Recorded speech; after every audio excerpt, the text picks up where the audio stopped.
We are live. What up, guys?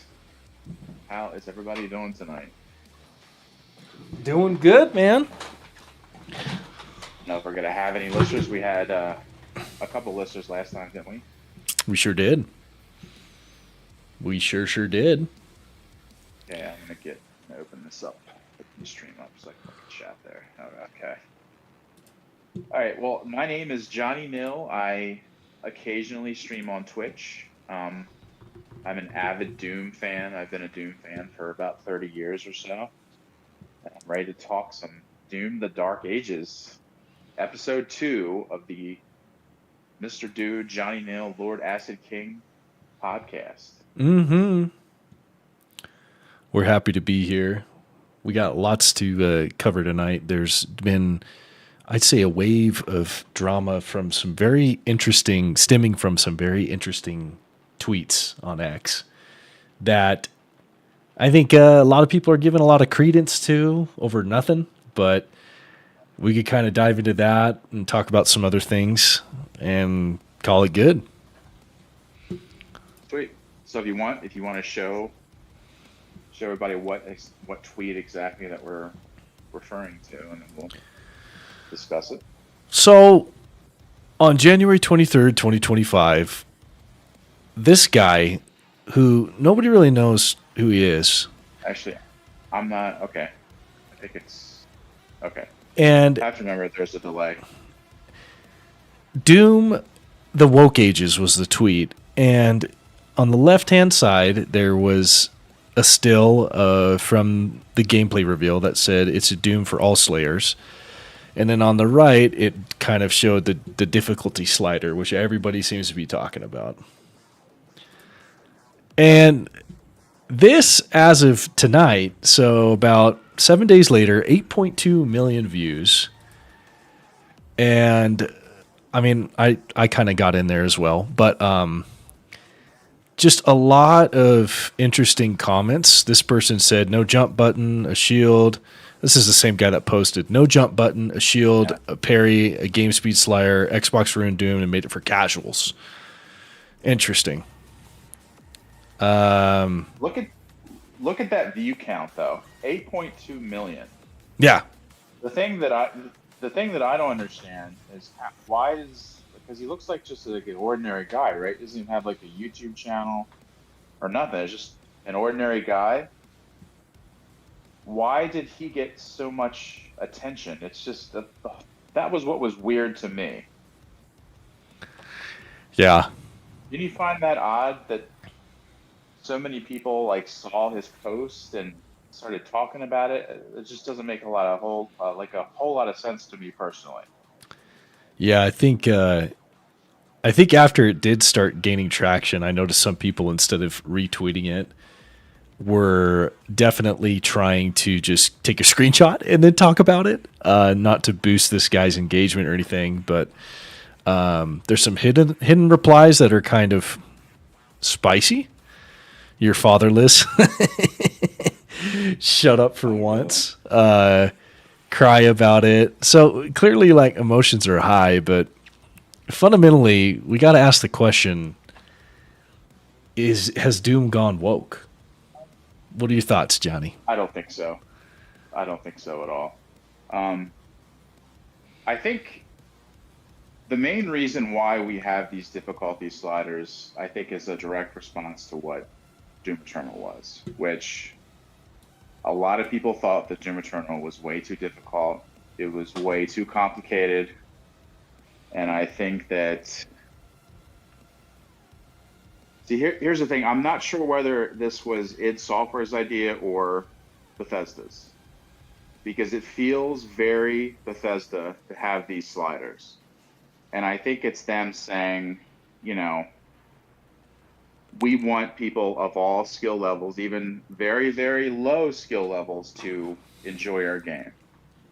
You know, and I think that that's where the comment really came from. Now, is that woke? Does that fall under the definition of woke? No, I don't think so.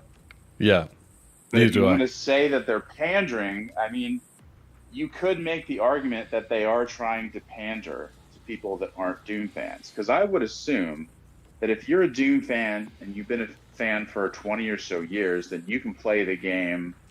You can at least beat the game on normal or maybe ultra violence, right? Mm-hmm. I mean, to me, it doesn't make any sense that a longtime Doom fan would not be able to beat it on the already established difficulty setting. So I don't think it's woke because I'm very well versed in this topic of In woke and woke how in it's, wokeology, you have a PhD in wokeology. yes, I'm very well versed on the effect that it's had on our industry, but I don't think that this is the case. Like, Yeah, I'm about 90% sure that Doom: The Dark Ages will not have any woke nonsense in it. yeah, I can almost guarantee that. Now, maybe the game will come out and have some woke elements in it. Who knows? We're just going to wait and see. But I don't think that this counts.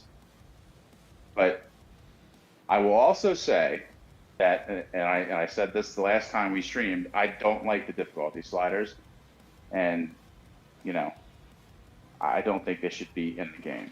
mm-hmm. Personally. Yeah. Yeah, I think my hope is that for at least Ultra Nightmare and Nightmare, maybe those are locked.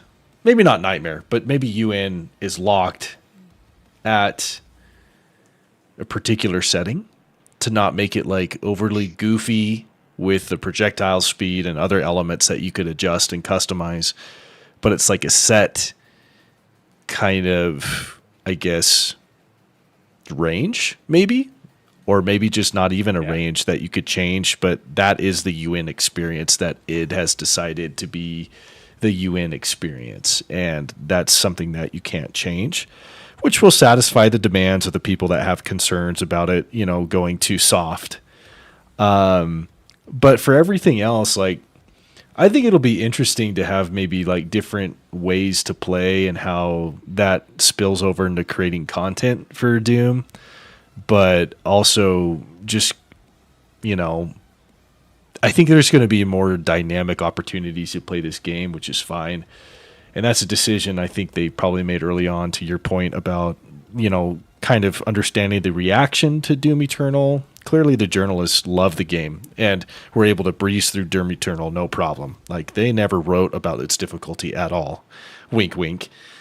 So hopefully they're not giving too much credence to kind of people that maybe aren't super fans, so to say, but also striking that balance to make it an opportunity to be like, okay, we recognize that, they're going on 8-9 years of revamped Doom games. And it's like, we have a whole new generation of people that this might be their first entry, and making it more customizable. I'm hesitant to use the term accessible, because I don't think this game is accessible by modern definitions of accessibility, but I do think it's customizable, which I don't really care. I think I'm gonna play. I'm gonna the first couple days or the first day, I'm gonna figure out what feels good, and it's probably gonna cater more towards how Doom Eternal felt in terms of pacing and speed and that kind of stuff. And once I find that sweet spot, I'm just not going to change it. But that's just me. But I agree. I don't think it's woke. I think, the fact that Hugo says in the it's a Doom for all Slayers is not, PR speak for inclusion stuff. I just think they want to make an experience that's enjoyable by anyone, from the guy who wants to sweat to the guy that's booting up Doom for the first time. Well, see, that's where I don't understand it, because we already had difficulty settings, and there was, what is there, 4 or 5 different difficulty settings? I mean, if you're putting it on the easiest setting and you still can't get through the game, and I don't care who calls me elitist or whatever, but maybe you shouldn't be playing the game. Like, seriously, if you can't beat this game on easy mode, like you have to set the sliders even further down, maybe you shouldn't be playing Doom. Mm-hmm. Because there's this part of me that says, I don't want my hobbies to become inclusive for everybody because we've seen that happen with so many different franchises, whether it's a film franchise, a video game franchise, where all these other studio people get involved with the project and they want as many people to play the game as possible.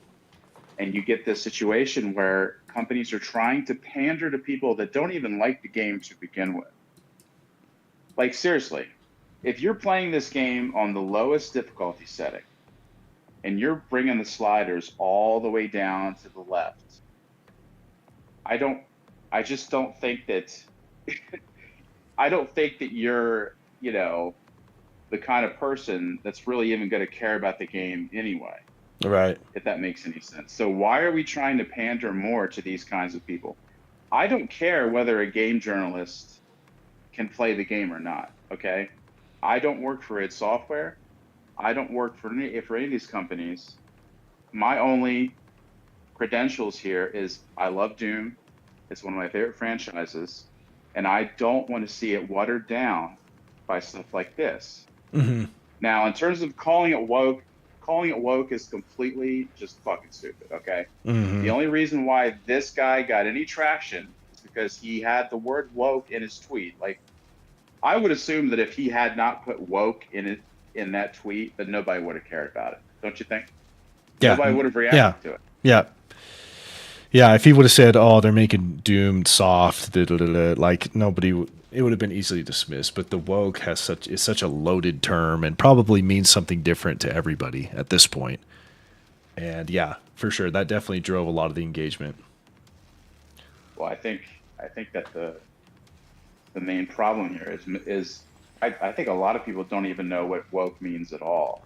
They just kind of even the people that hate the people that say it throw the word around without knowing exactly what it means. So there's this huge blanket of misunderstanding surrounding it. Yeah. But can you bring up that Doom 2016 clip? Is there any way that we could show that on stream? Yep. Recently is the other clip that everybody's been talking about, because I think that kind of relates to this.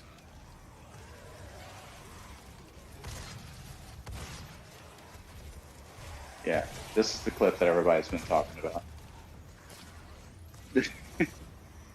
First off, Doom 2016 was 60 frames a second on the base PlayStation 4, so I don't know what he's talking about. Yeah. This was a PS4 game. Even on the original Xbox One, it ran at 60, didn't it? Yep. Yes, I don't know. Oh my, he's getting wrecked. Oh jeez. Watch the way he's playing, the way he's moving his joystick. It's just is that why we have these difficulty sliders here, to pander to these kind of people? This guy doesn't care about Doom. Do you think JTech TV gives a shit about Doom? No, of course he doesn't. He's He probably he's posting this because he sees Doom is trending on Twitter. Absolutely. And this is his campaign that he started years ago, and he's like, "Oh, where did I leave off?" And he's like dusting off the cobwebs as he's frantically trying to kill a shield soldier. Dude, seriously, I was watching this. I did not think it was humanly possible to play a game this badly. Yeah. This is embarrassing. So, I mean, for this could be a freaking 10-year-old kid for all we know too. So, I mean, assuming it's a grown man, you did? I looked him up. Yeah, he looks like he's in his mid to late 20s. JTech TV, right? Yeah. This guy? The real JVT? Yeah, that's him. 4K 60. Gamer, anime watcher, movie lover, and PS log founder. Is that a type of turd? All right. I don't know, maybe. Yeah, I think if you look up his YouTube channel, it even shows his face and everything. But it's not about him. It's just about this is, I think, who they're trying to pander to. He's got 10K subscribers, man. What the heck? Yeah. Crazy. Honest. Oh, is this him? Is this him? Right here? Yeah, this is him right here. Is it? Mr. Dude's not paying for YouTube Premium. No, I'm not. You've been ousted. Here he is, the doomer of 2025. I guess that's him. Yeah, so like clearly someone like this does not care about the franchise, right? He's probably gonna buy the Dark Ages, he's probably gonna stream it, and then he's probably never gonna play it again. Now, that's my big question here is why are we pandering to someone like this? Yeah. Why do we care? I don't care if this guy likes the stuff that I'm into or not. I don't care. And I think you're onto something though. Like, we have to remember that, you know, it is part of freaking Microsoft now, and you know they definitely are ascribed to that type of, hey, we got to make gaming for everybody. And I feel like when you write a story, and this is kind of an analogy, if you try to write a story to please everybody, your story is going to please nobody. And absolutely, it goes to the concern that, hey, is this strategic long term? Or would it be more strategic that each studio, regardless of parent company input, understands their audience and just doubles down on what that audience wants? Now, I will make a counter argument just to the slider thing. I know we're focused a lot on how people caters to the lower end, but we could also make an argument here that id Software is catering towards people that really are enthusiastic about the Doom dance and to scale this up, right, to get it more intense, right? So I just wanted to bring that out, that I guess, you know, putting on the black hat here is like, hey, you could also argue that they're making it more, I guess, catering to the enthusiasts more, because now we have the ability to really crank up the difficulty to our liking, right? So we'll have to see. Well, that's been the common consensus that's been out there from a lot of the popular Doom tuber people. I'm not going to mention any names, but personally, like if you put it on Nightmare, I would assume that most of those sliders would be what, at 80%? I hope so. Or, you know, if Hurt Me Plenty damage to players at 100%, I would hope that when you go up to a higher difficulty, the damage to player goes up to 20% each difficulty, and your damage to demons goes down, right? I just wonder too, like if you look at a slider, this kind of goes to like how you visualize data in a way. This is a very interesting way of displaying the sliders, because it looks like, why is 100%, assuming you could go to 200%, so more than double your default, and then go down to 0, shouldn't this icon be in the middle? So I just wonder, like, depending on the difficulty level, these parameters change. Like the defaults are different, and then you could go from there, right? So they're still accomplishing the old school, like, hey, we've predetermined baseline defaults for the difficulty slider, but if you're playing on Nightmare, hell no, we're not going to let you go below X amount, because that's just not a Nightmare experience. Does that make sense? That's the kind of, when I see these sliders, I'm like, okay, their defaults don't seem to be, unless they've already fine-tuned it, but why would damage to demons be already down like way over here? Well, this is a kind of an average difficulty level. Your potential to skew up is a lot greater. So that just kind of leads me to believe that the defaults, depending on the difficulty level, your slider is going to have different like maxes and mins that you could slide to, where which could make sense. But again, if somebody's playing Ultra Nightmare Run, but they, you know, slow down the projectile speed, is that the same Ultra Nightmare Run? Right? No. It's not. It's not. It's not. And So how do we treat people that tune it towards the upper end? Are they just amazing? You know, like what do we like? We're I guess there's a lot of subjectivity introduced, and people are having a hard time wrapping their heads around it. you know what I see when I look at this? Have you What? ever worked for a company that had a really bad manager that tried to micromanage every little thing? Have you ever been through that experience? Of course. This is exactly what this crap looks like to me. You're you're working for this guy or girl, whatever, that shouldn't be in the position. They're trying to micromanage every aspect of it. It just ends up confusing everybody. It's just like, why am I looking at all these different numbers? It's hurting my brain. And to me, if I'm a new Doom player just trying to get into the series, I'm probably just going to avoid this because it just looks confusing. Don't you Hmm. think? Yeah, I think Like it's you're fair. probably not even going to mess with the sliders. Yep. So I think that they're in trying to make it more inclusive. I say that word in quotes. Yeah. Huh. That it's just they turned it into this micromanaged pile of crap that I Yeah. just hate it. Yeah. And I I could. think that trying to say that id Software or whoever came up with these, whether it was id Software or Bethesda, we'll never know, whose idea was to say that they're trying to cater to the high end players by letting them adjust it all the way, which is what a lot of these Doom people have been saying, like, which I think is a very disingenuous statement. I just think it's silly to me because we've seen time in and time again that these companies really don't care about the speedrunning people necessarily. Right. They're mainly focused on the mainstream, right? Yeah. Because that's where the money is.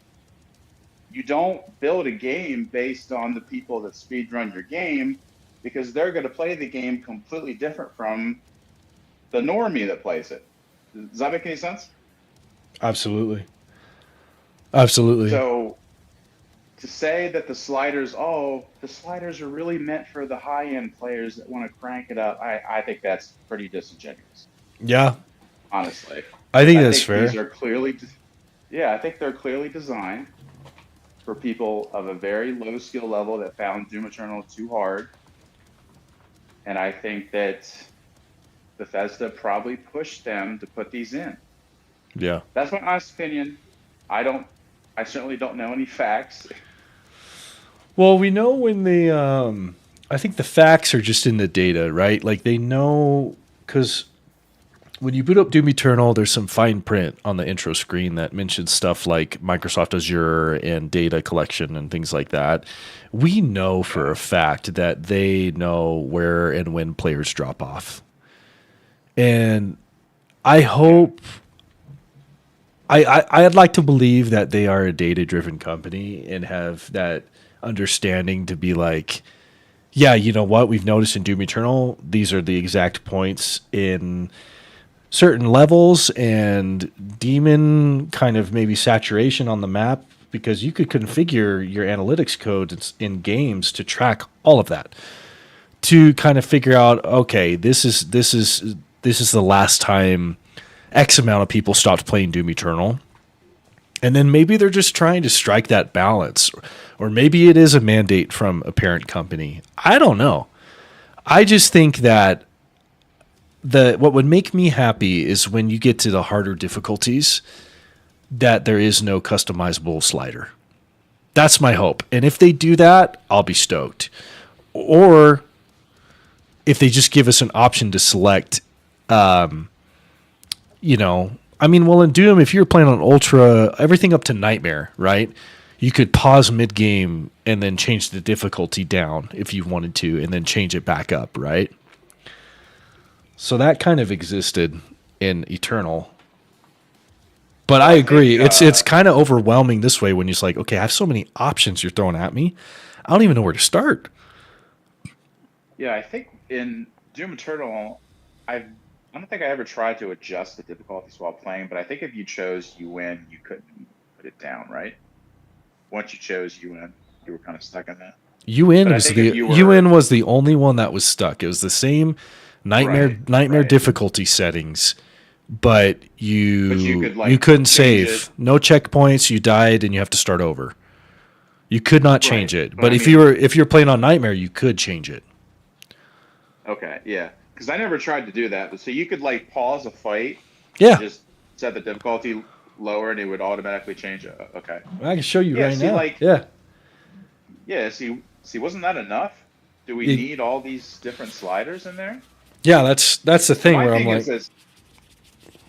Let me ask you a question. yeah. Um, what if the first time you booted up Elden Ring, I'm just gonna use that as a good example because you played through Elden Ring, you saw all these difficulty sliders. What would you think? I don't think What's I the don't. first thing that would? I'd be too overwhelmed because I'm already overwhelmed with like the size and scope of Elden Ring, and I'll like Right. to your point, like I don't know where I would start. It would take me a long time to figure out what that looks like, and probably a playthrough. But here's the thing about I'm glad you brought up Elden Ring as an example. Elden Ring was a game that I played at first co-op with some friends because this is my first From Software experience, and I got my butt handed to me all the time. And I played it when it came out for about maybe a month, and then I stopped playing for a good 5 6 months. But then I got the desire again to play, and I started playing again, and I freaking fell in love with it, and I couldn't put it down. And now I revere that game because of its difficulty and because of its narrative and all the other elements that you could talk about Elden Ring. So I think it's good that people struggle in video games. And I think Eternal was an example of a game that provided a lot of struggle for people. But it was good because the reward from like learning how to play the game, learning the Doom dance in Eternal, learning kind of some sequential things about the campaign levels, et cetera, that provided a lot of fulfillment. And I'd be lying if I'd say that I wasn't concerned that we'll be missing a little bit of that in Dark Ages. And I'm not trying to be pessimistic about the game. I'm just I think that it's good to throw a lot of responsibility on the player to learn how to play the game properly. No, like I was when all this drama broke, which was about like a week ago, right? When this nobody's tweet all of a sudden went viral and everyone was talking about him. I was very disappointed that everyone in the Doom community they just automatically went into damage control. Like none of them questioned the slider. Nobody really went into depth about. Okay, fine. Let's not talk about the guy in his tweet. Okay, you know what I mean? Like let's focus on the difficulty sliders. Let's talk about why they're there, and let's not immediately go into this, kissing id Software's ass damage control move, which is what they all went to. Right.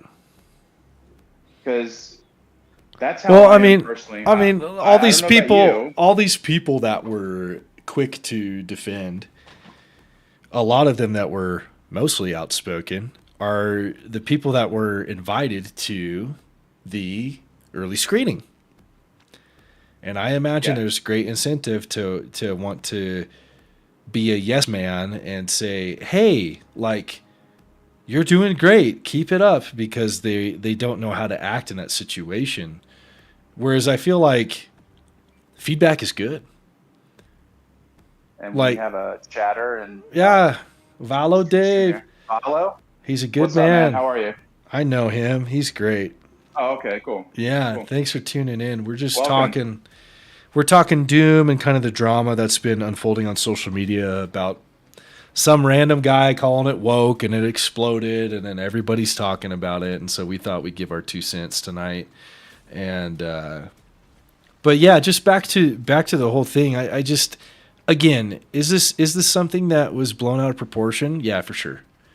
But is there room for like, hey, like, can you clarify this a little bit for people that really grew to love the hard kind of gameplay experience of Doom Eternal? Because that actually became something really good. And the master levels, I wish they did more of them. I wish we had more types of master level-esque experiences. I'm excited to see what they do for Dark Ages in that aspect. But I think there needs to be more voices for people to be like, yeah, you know what, I kind of don't like the sliders.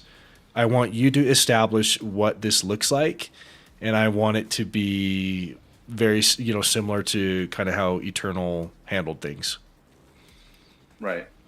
Let me also add that, it's not just about being hard. Like, that's not really the point I'm making exactly, because just being hard doesn't mean the game is going to be good.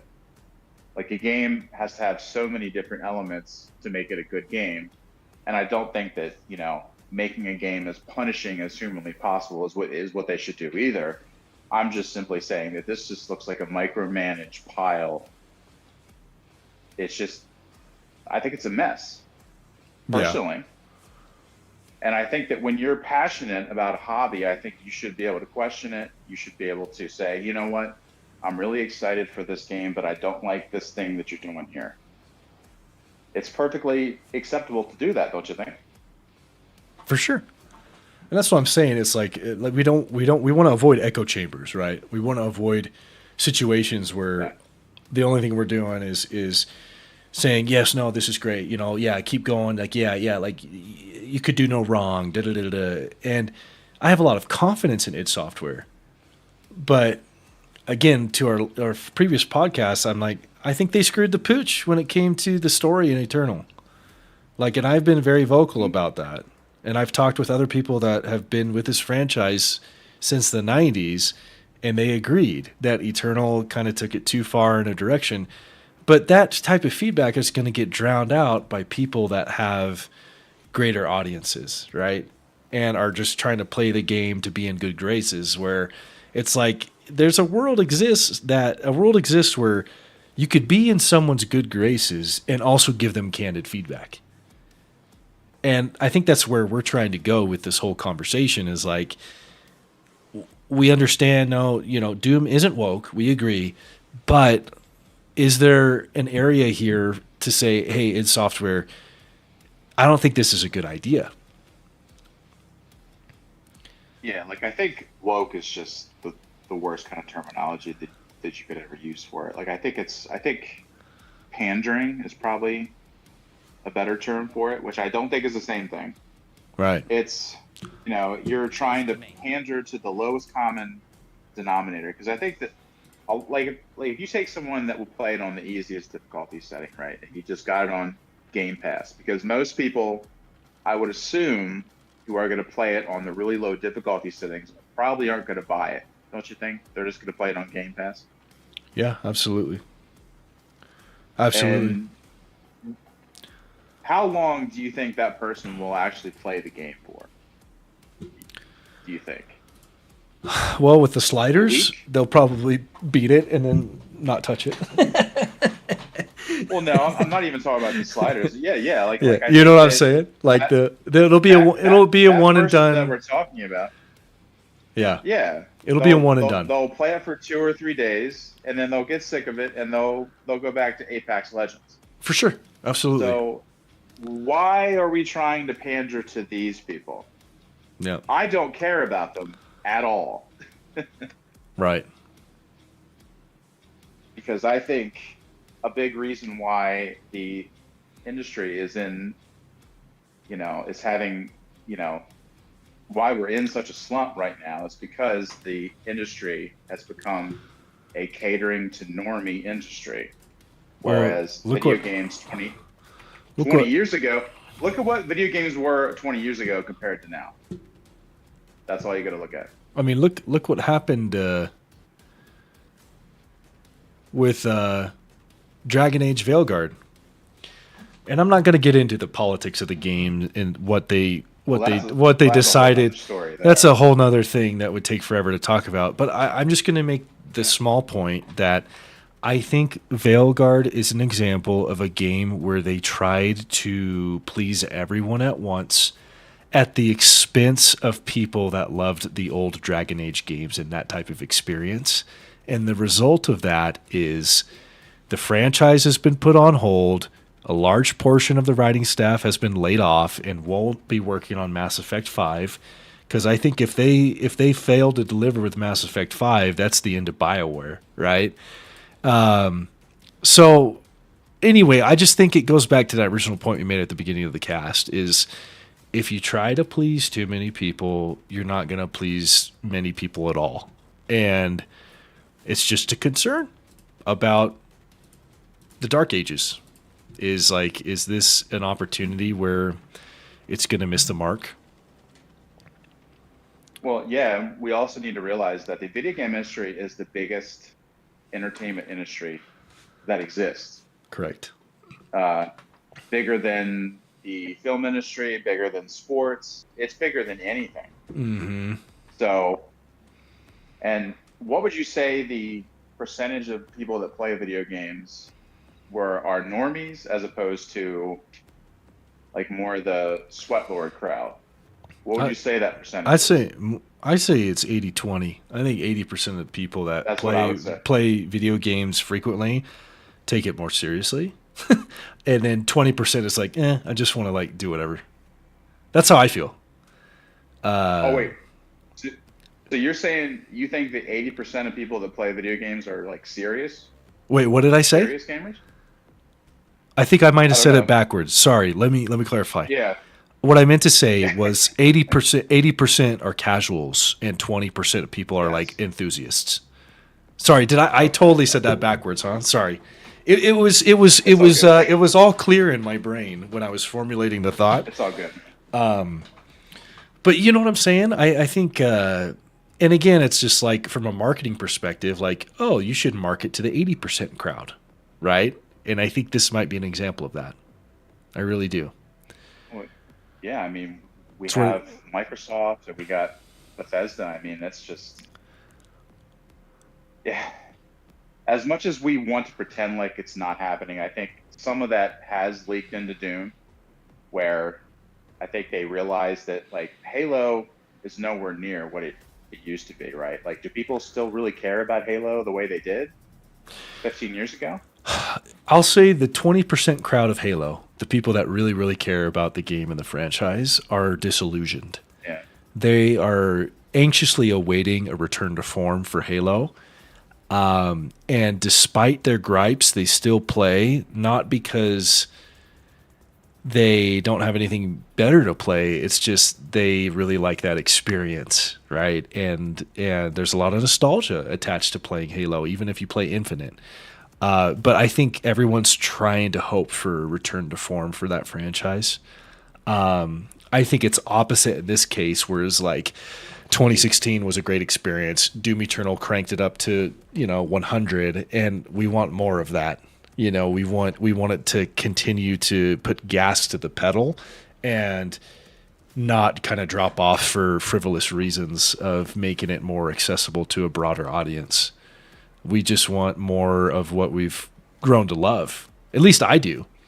I want, right, and that's kind of when I replied to that guy, and I said, I think this is rage bait, because I do think the Dark Ages is going to have sequences and levels or maybe dungeons or arenas in it that you're going to pray that the slider could go down all the way to 0 because it's going to throw a lot at you.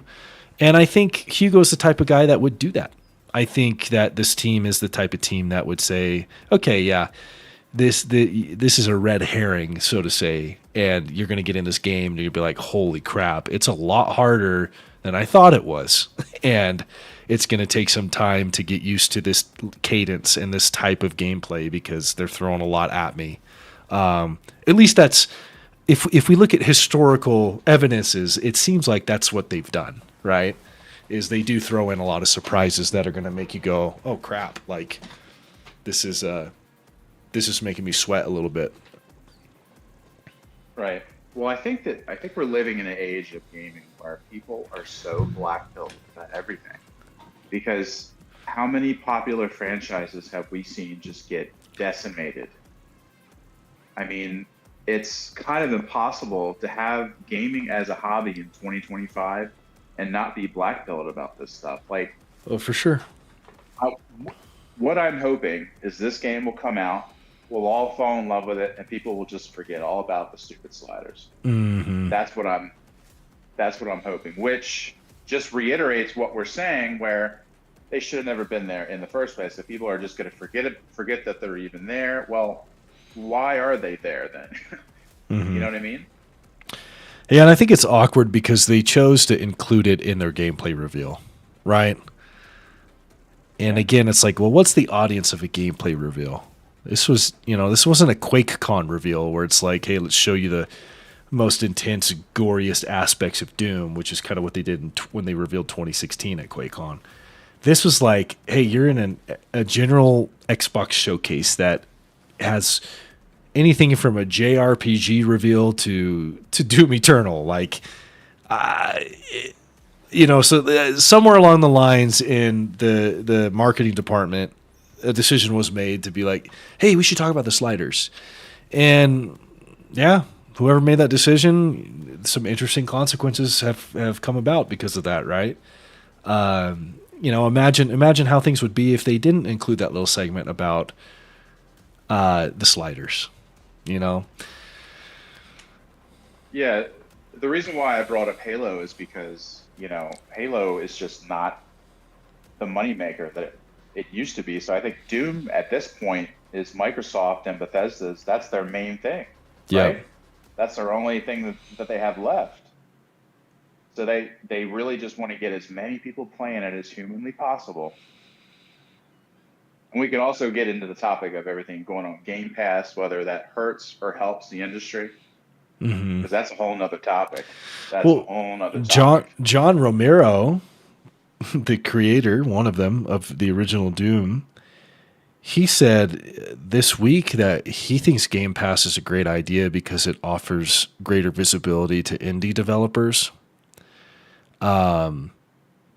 which fine, like he knows a lot about that because he has his own independent studio now, et cetera, et cetera. So it's like the opinions vary with Game Pass, but I think Microsoft has its strategic directives that they think is going to make them win long term. Again, that's Right. up for debate, and definitely this subscription model. You could play these games on any device is the future for Xbox, whether it's on console, PC, handheld, your phone, streaming, whatever. They're pouring a lot into being able to play these titles anywhere, anytime via Game Pass. And they're seems like they're slipping out of the hardware race, trying to compete on hardware alone and moving to the subscription model. So yeah, maybe in their mind it's like, hey, our hands are tied and we just have to make our games for everyone, which I disagree. I just want good narratives and good games for particular audiences. And if I happen to be in that audience that's interested in that, you're dang right. I will buy that game and support it because it's something that excites me, speaks to me as a person, and I don't know, like provides an experience that is meaningful to me as a gamer.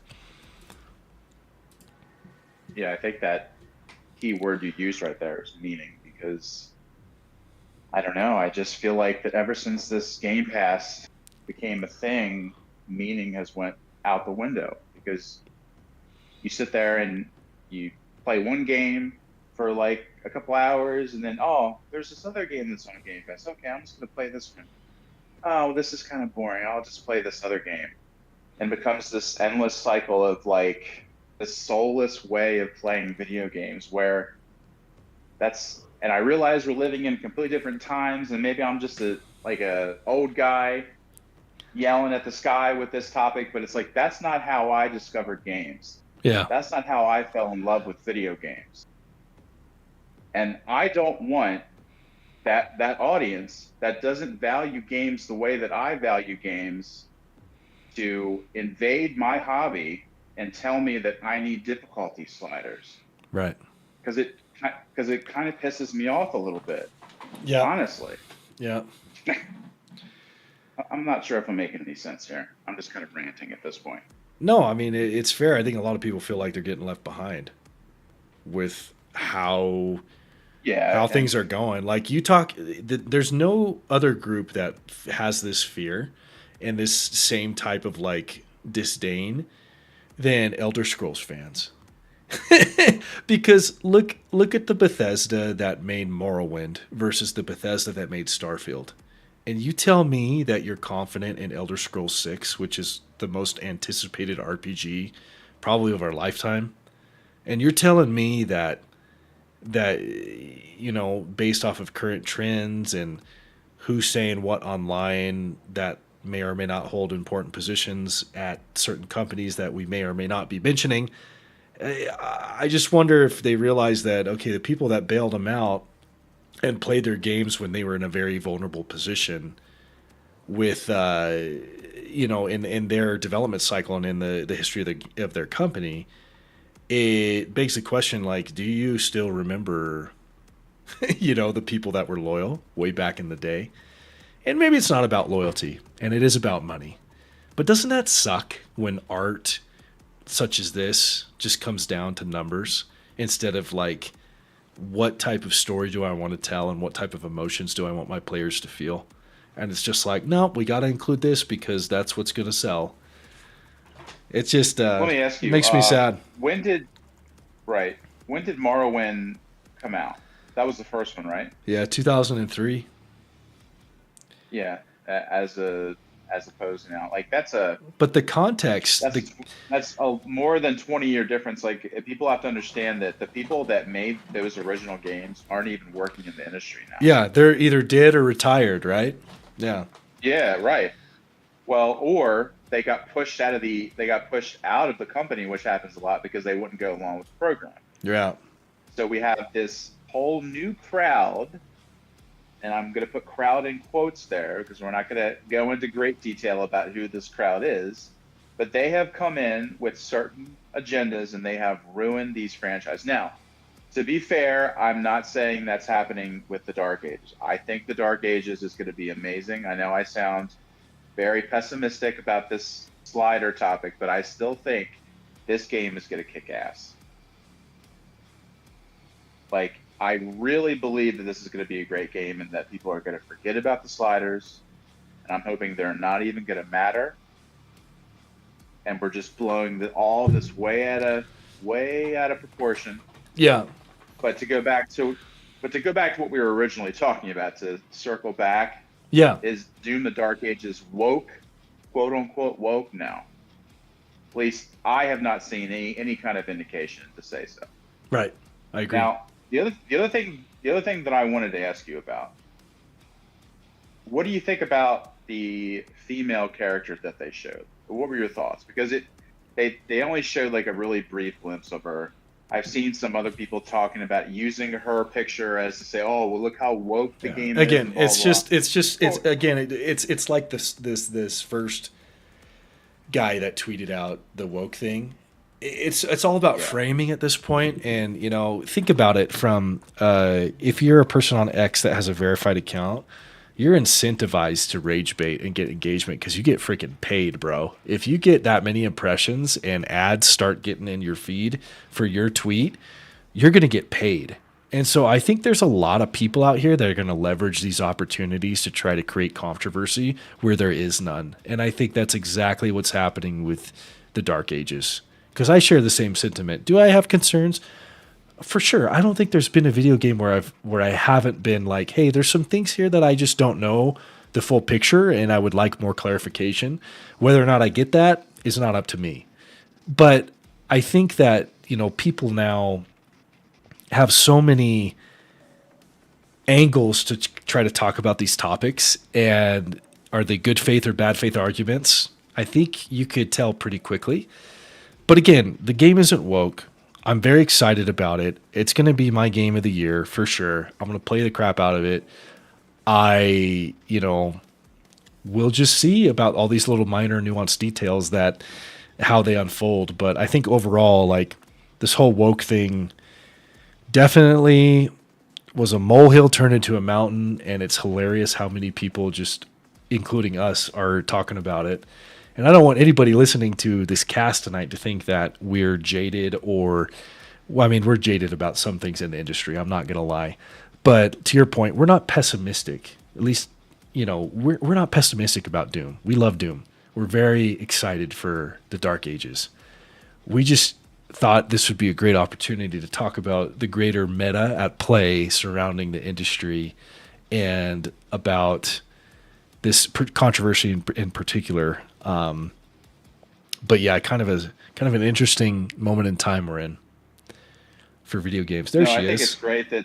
Look at her. Here, she'll come up on the screen. There she is. Oh yeah. But to your question, Now, what was my reaction to her? Nothing. It's a me literally neither. Like, I nothing at all. Like, she looks fine. I don't know who she is. I know she's probably part of the Sentinels, et cetera, et cetera. We'll see what exactly her part is to play in this. Do I care that there's a female in Doom? I don't care. Like, I don't care. no, like, And some people are going to make an issue about it. I'm not going to make an issue about it because I know this is a cutscene. It's like I don't care. yeah. She seems like she's gonna be more of almost like a intern character, maybe that gives you intel or something like that. Yeah. But that's probably about the extent of it. Now, if they had come out and said, "Oh, guys, we're gonna have a female Slayer now," then I would be like, "Ah, nah, Yeah. no way, get out with this." Now, but that's clearly not what's happening here. But I have seen some other people talking about, oh my God, there's a woman. Oh, I can't tell if she has short hair. Does she have short hair then? I don't know. It could be up in a. Can't tell. She really doesn't look. She definitely doesn't look ugly to me. Does she look ugly to you? I mean, she looks Yeah, like I I said, guess she belongs. this little snippet came up, and I'm like, okay, cool. We'll learn about a new character. Like, I didn't even view it Yeah. in a male female paradigm. And is this going to be like the girl boss that tells the Slayer what to do, kind of thing? I don't think that's going to be in this at all. Nah. Not at all. Not those typical tropes that you'd see in every single movie nowadays that has freaking Zendaya as the actress in it, where it's a one-dimensional female girl boss telling everybody what to do. I don't think that's a thing. Right. And I don't think that should be a concern for anybody trying to spark controversy about this game, because it's just not in the nature of this studio to kind of do things like that. Now, is it in the nature for other games under the Microsoft umbrella? Absolutely. But that's Absolutely. fine. But that's fine, and that's not what we're talking about. We're just talking about Doom: The Dark Ages. And to me, when I look at this, again, my original point, I just see a new character, and I'm intrigued to know what her role is, and let's go. I'm stoked. It's like playing Resident Yeah, Evil. like, I think- You've been playing Resident Evil 2 Yeah. lately, and you've been playing as Claire, right? Yeah. Who cares? Well, because there's a space the for thing her. about- It's not forced. There's a space for female characters. The problem is when it supplants and replaces something that was originally intended to be XYZ, which, guess what, is the primary concern for an upcoming Microsoft Xbox title that has been long anticipated, called Fable, right? Because back in the day, you played as a a male protagonist, et cetera, until Fable 3, and I think in 2 you could play as a female, but it gave you the choice. But when they rob you of the choice and force you to do this, and that's the only experience you could have, I think that's a problem. Give people a choice. Well, I think it really does depend on what kind of game you're talking about. Because if you're talking about either like a RPG or even like a survival horror game, because typically survival horror games are not meant to make you feel powerful. Like, they're not a power fantasy. It's supposed to be scary. You're supposed to feel vulnerable. And I think playing as a female in a survival horror game like Resident Evil makes a lot of sense, because it's like you're in this vulnerable position. And the same with Fable. Like, what is Fable? Just your normal RPG where you're just... Yeah, fantasy What are you doing, RPG. I mean, you just, one, great storytelling, particularly in the original game. And it gives you a lot of choice to do good or evil, and depending on your actions, the world changed. But it was also a power fantasy. Like, you gained experience by doing quests, killing enemies, and then you scaled with power and abilities, and it was fun to play. It was extremely rewarding to see how people interacted with you based off of whether or not you chose an evil, good, or neutral path for the quests that you did. And it was linear in the sense where your character grew old and you could have children, and then there's a legacy aspect to it. So there was a lot of, I guess, out of the gate from Fable back when Peter Molyneux was in charge of the Lionhead Studios, where there was this element of choice that was given freely to players of Fable. The biggest concern about at least the marketing material so far for Fable is they've motion captured one actress for all of that, and it's like, okay, does this mean that Fable is now going to be like a Senua experience, where if we have a female protagonist and that's it, which I think would for the core audience of Fable is not going to sit the best. Okay. And I think you made a good point about contextually, depends on the context, whether or not a certain character gender is appropriate. But when things are forced to you on you, and you don't really kind of want modern gender paradigms or kind of tropes in your video games, it kind of doesn't sit well. It just kind of feels like sour milk has been poured in your game, because gaming traditionally is meant to be an escape from reality. It's escapism. It's a type of dopamine hit that allows somebody to go into a brand new world, experience new things that they haven't experienced through the lens of somebody else, but also find aspects where you can project yourself in the world and role play a little bit without actually going into that world for real. It's a pretend thing. It's like reading a book. You like characters more than others because they have some form of relatability. And I know some people would say, well, that's why they're expanding to try to make it relatable for everyone. Sure, that's great. But I just want to say that, if it's forced and exclusionary to try to make some sort of statement, then it falls flat. And I think that's kind of what happened with Veilguard. Mr. Dude, let me ask you a question. If Yeah. you were thrust into the Doom world, how long do you think you'd survive for? Probably about 25 seconds. What about you? I don't know. I mean, it would depend on what kind of weapons they gave me to start out with. Like You you, know? like if I were the Slayer with his abilities, I don't know. No, That'd be just different. like if you were just like Like yourself, a random, like you were a random, a yeah. random Marine with a plasma rifle. Yeah, Dude, it just I think depends. he'd last a little bit longer than 25 seconds. I know. What about you? What do you think? It just depends on your weaponry. Yeah, dude. I don't know. I just thought that'd be a funny question to ask you. It's just imagine Mr. Dude thrown into the Doom universe. Yeah. What if we could play as Mr. Dude? What about that idea? Well, the mustache gives you the powers, and the thicker and darker it is, the more abilities you have. Right.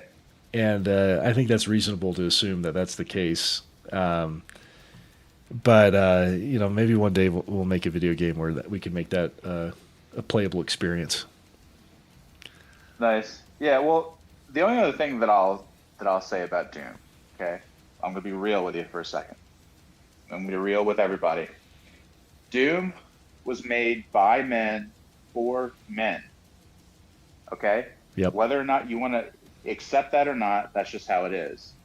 And I have seen zero indication that is going to change. Yep. Because let's just be real about it. That's who's going to be playing mostly Doom: The Dark Age. Same thing with Doom Eternal. Same thing with Doom 2016. Yep. It is a male power fantasy. Yep. And that's how it needs to stay, because Males aged 25 to 45, easy. That's the Yeah. demographic. I mean, it's like it is the only male fantasy that still exists, and we need to maintain that. And I don't care what anyone says. We need to maintain that. Yep. Masculinity is good. Well, it's just like, think about a movie like Commando with Arnold Schwarzenegger. Could you imagine how different that movie would have been if, try to imagine a female in that role? Yeah, Does it- again, does it still work? contextually, it doesn't work. I mean, that's the thing, Absolutely. and it's like, why has entertainment so afraid of saying that? Here's a great example. Look at how good John Wick did in the box office. That was Right. unapologetically a movie by men made for men.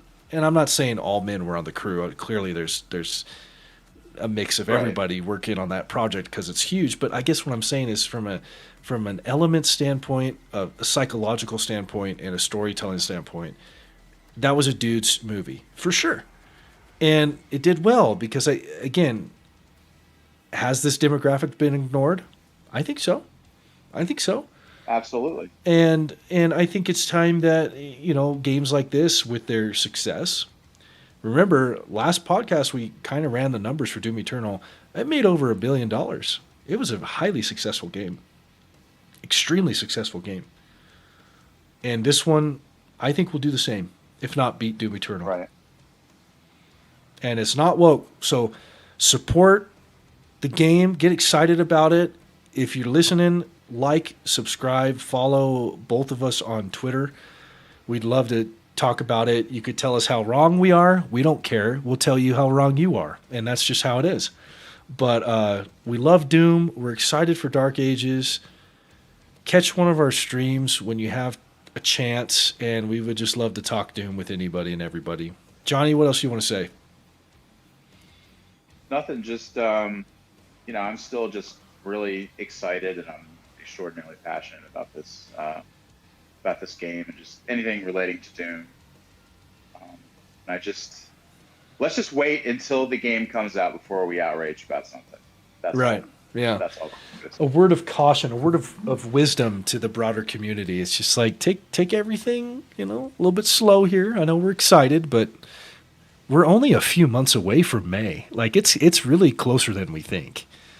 And we'll be able to get our hands on it for real. And I still haven't decided whether I want to get the collector's edition yet. So, I already ordered because I'm a simp for Doom. But regardless of whatever you play, we'll see you out there.